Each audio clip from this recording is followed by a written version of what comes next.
Waiting on God for instruction. Show me thy ways, O Lord, teach me thy paths.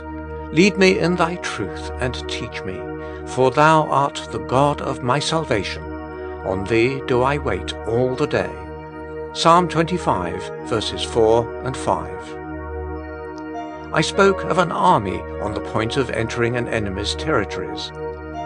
Answering the question as to the cause of delay, waiting for supplies.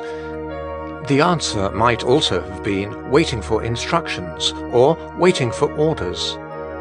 If the last dispatch had not been received with the final orders of the commander-in-chief, the army dared not move.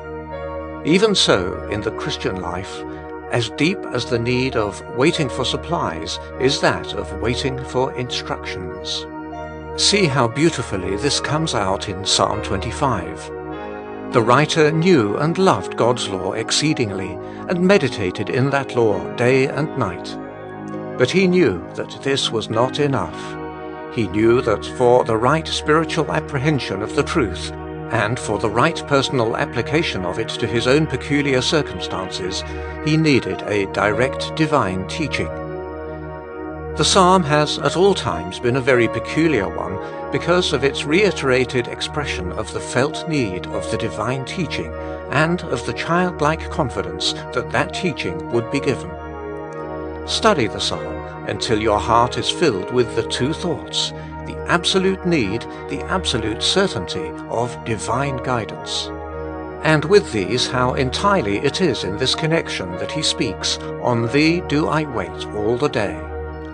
Waiting for guidance, waiting for instruction, all the day is a very blessed part of waiting upon God.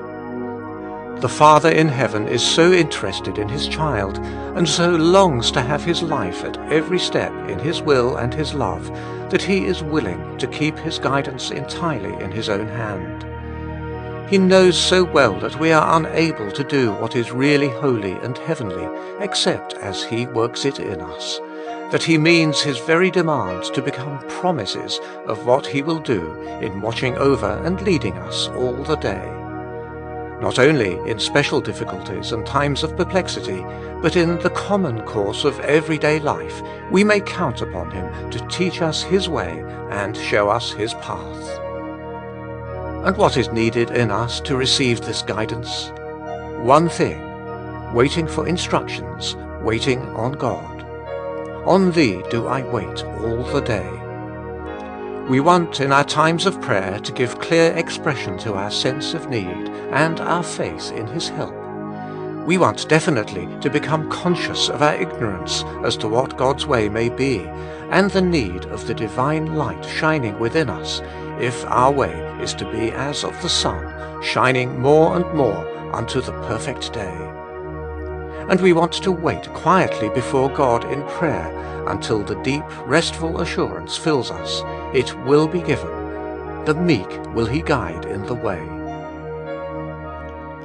On thee do I wait all the day. The special surrender to the divine guidance in our seasons of prayer must cultivate and be followed up by the habitual looking upwards all the day.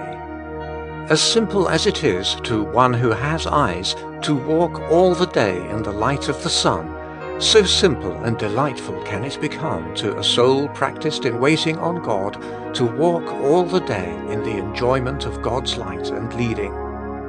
What is needed to help us to such a life is just one thing: the real knowledge and faith of God as the one only source of wisdom and goodness, as ever ready and longing much to be to us all that we could possibly require.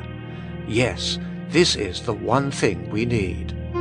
If we but saw our God in his love, if we but believed that he waits to be gracious, that he waits to be our life and to work all in us, how this waiting on God would become our highest joy, the natural and spontaneous response of our hearts to his great love and glory. My soul, wait thou only upon God. End